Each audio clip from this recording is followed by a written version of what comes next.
Alrighty guys, I'm Casey and welcome to a brand new episode of our modded adventure here in Minecraft. Last episode we did this field right here, and these two windmills. But as you can see, there's no windmill blades on either of them. And that's because that's what we're going to get into in this episode. Now, my plan for this episode is twofold really. The first one is I want to start getting into some RF power generation. So we've got some power coming in. This is going to be easy, renewable, and overall just basically easy to do in early game power. It's great. It's fantastic stuff. That's exactly what we want. The next thing that I want to get into is going into the nether. Now, I only want to go into the nether enough to get a blast furnace because I want to increase our power production. And to do that, I need something called steel. And that requires a blast furnace, and I need netherrack for it. So, let me show you what I've got for the idea for the nether portal, because this game to me, I'm just saying, I'm like, what can I do for the nether portal? I wanted the nether portal in this world to be somewhere people would come into, because if you're not aware, this is a world that other people are playing on too, but they're off elsewhere. They don't do YouTube, they're just a couple of friends, but they're going to come and visit us. We're going to do some roleplay a little bit later on down the line. We're just building up the world a bit first, but when they come here, I kind of wanted the nether portal to be like an entranceway into the village. I didn't want to just put it inside of one of these windmills like I was thinking originally, or just dump it down in my mines. I actually wanted it to be a part of the build. And you remember I said that I wanted to do like a cave here? Well, I'm going to do a cave here that's going to have the nether portal in it. So they'll come out and they'll sort of come into the world where we began, down in our cave. And then they'll be able to go and explore it, go to the blacksmith. We can do like a set of shops around here. And then, or maybe we make this the main avenue, or this could be like the residential side of things. It's all debatable. But anyway, first things first, we need to get into power generation. So if you're looking forward to this episode, do me a favor, leave it a like and hit subscribe. And without any further ado, let's get into the episode. So, the first step to getting power is obviously generating the power. For this, we're going to use something called the windmill. Now, if we take a look at the windmill briefly, we'll talk about the two different ones that there are. Very briefly here, we've got this windmill, and then we've got the improved windmill. Now, you remember at the beginning of the episode I said I needed to go to the nether? Well, that's because this requires steel, which you get using a blast furnace. There are other ways to get it, but I want to use a blast furnace because I like one and I think it'd be good to have. But we need to start with at least some power generation. I'm going to have one windmill have the regular windmill, and the other one have the improved. If we need more power later on, I'll switch it up.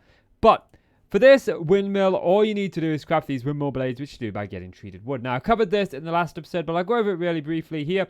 You need yourself one of these coke ovens, and then you need to put coal in here to make coal coke. It makes a byproduct here of creosote oil. You put your bucket in up here, and it comes out here. But I've attached a barrel here, so it's automatically pulling it out and storing it in the barrel. So I just need to right-click the barrel with a bucket.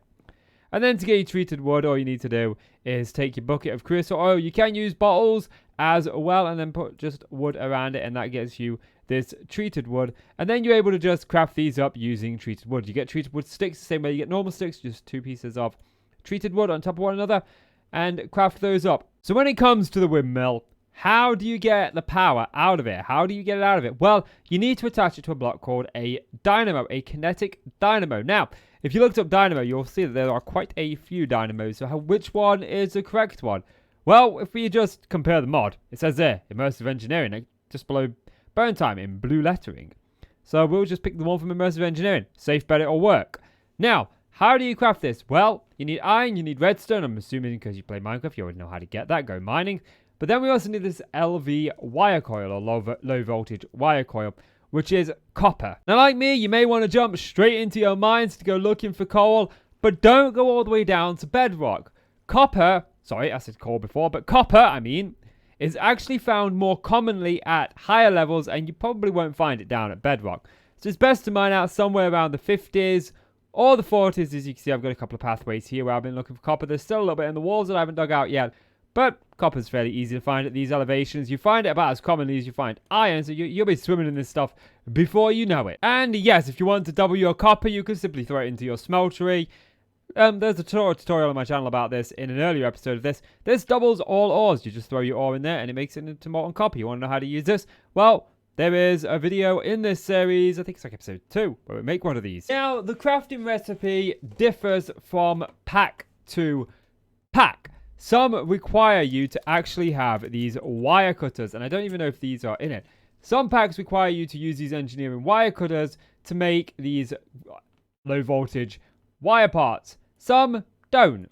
So I'm pretty sure if you're following along, you'll know how to craft stuff. You'll be able to figure this bit out on your own. But we're going to make ourselves some of this. Do I have any sticks? Yes, I do. I'm going to make myself 30. Well, I was going for 32, but I've made 36. It's just enough.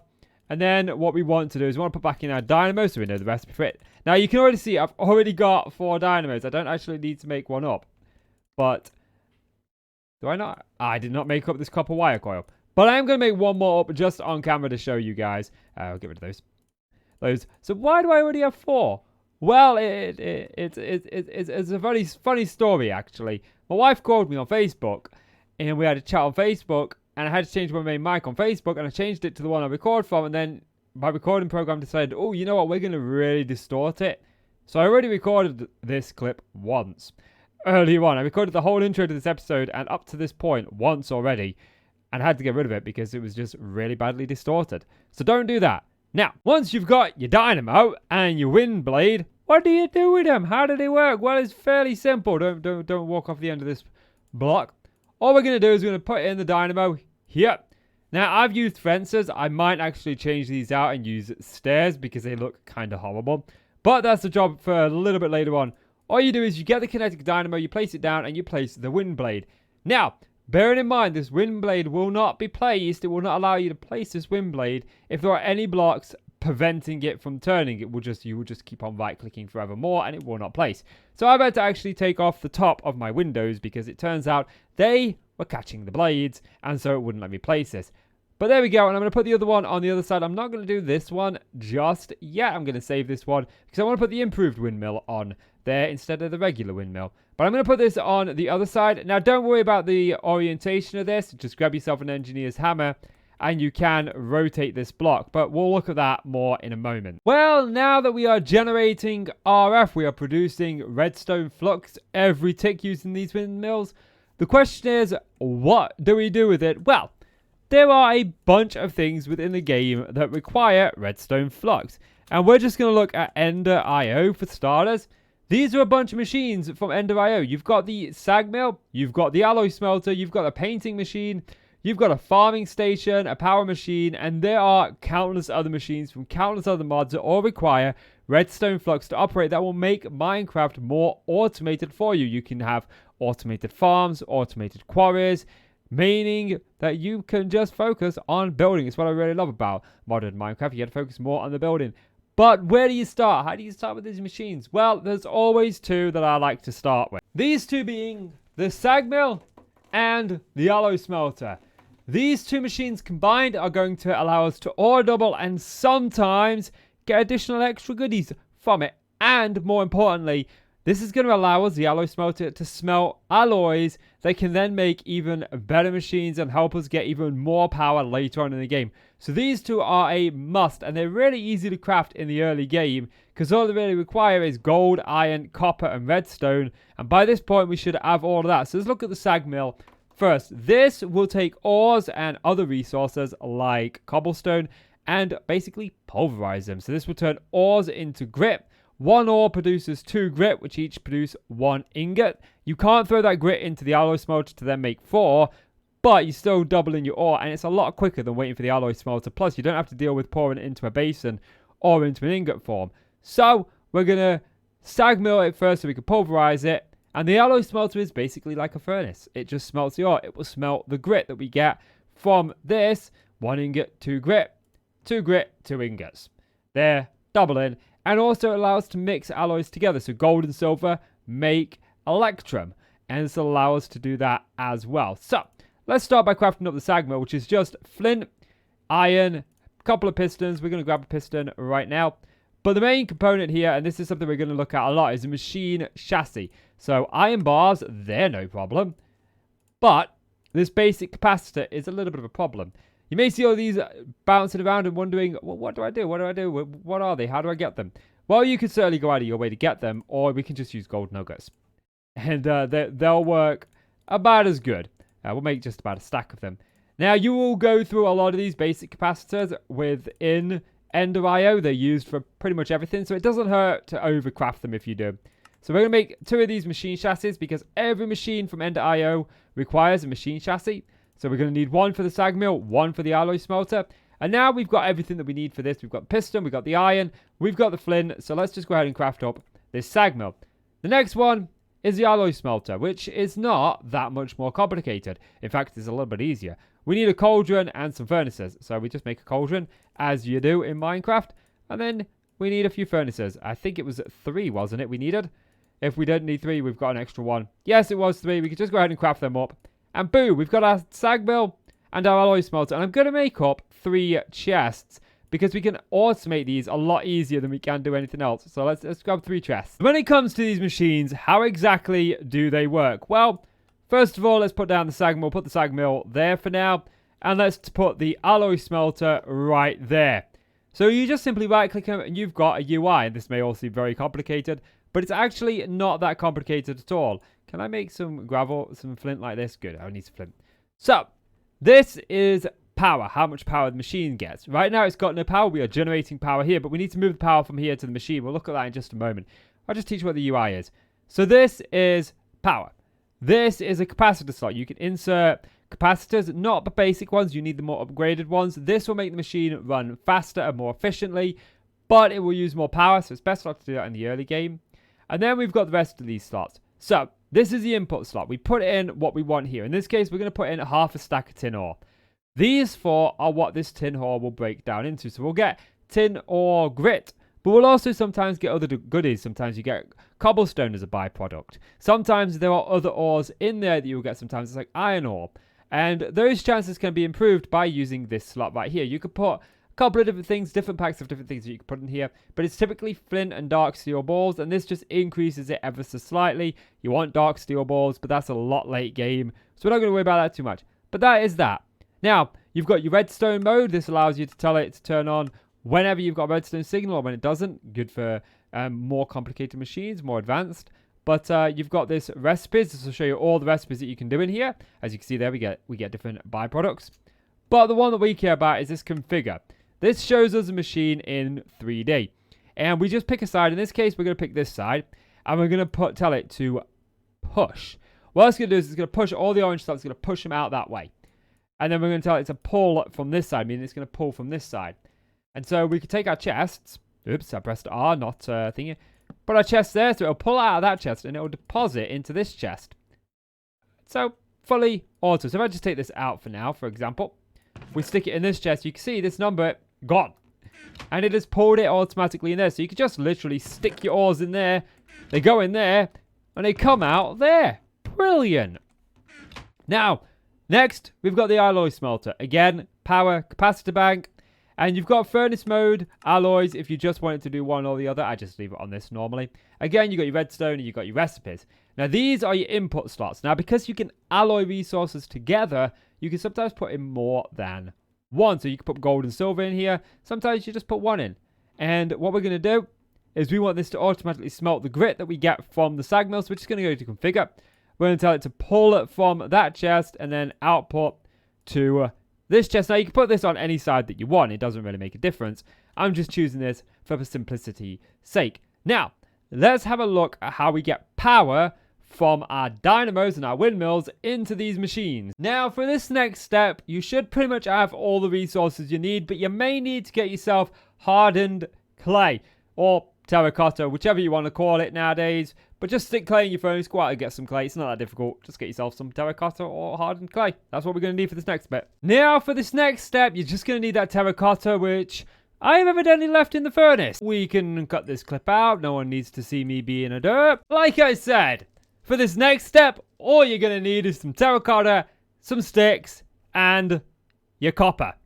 So, we need to connect the machines together, and we do this using 2 different things. First of all, we need a wire connector, and we're going to use the LV wire connector, but if we look, there are different wire connectors. You get LV, MV, and HV, and then there's these ones here. Don't worry too much about those 3. These particular ones are basically how much power each circuit can transmit. So the more machines you've got generating power, the higher current you're going to have going through your wires, and the more bigger and stronger ones you'll need. These ones use iron. I think these ones use steel, aluminum. So we're just going to stick with these LV wire coils for now, and you get 8 for one. So we're just going to make those up there. And then what we need is wire. And how do we know which wire to get? Well, we just get the same wire as the connector. This is an LV wire, so we need LV wire coil, which we've already made up, and I've already got some right here. So what do we do with the wire? Well, we take our connectors first of all, we put them on everything that's going to have power. So we've got them on the dynamos, here and here, and we've got them on our machines. We then take our LV wire coil, we right click it on where we want to connect it to, and then we right click the other, and providing that the path is unobstructed, it will connect. And as you saw there, it briefly got power, and it does have power, but this machine is using more power than what this is generating. As you can see, this is using 20 RF per tick, and we are generating only 8 RF per tick with one of these windmills. So we definitely need those improved ones, but this will work for now. But what if your machine isn't working? This is not getting power right here. It's not even starting. Well, that's because the dynamos have an input and an output side. This one, we've got lucky. We've actually put it in the correct orientation. But this one, we have not. Now, we don't need to worry about going out, breaking the block and putting it in the right direction.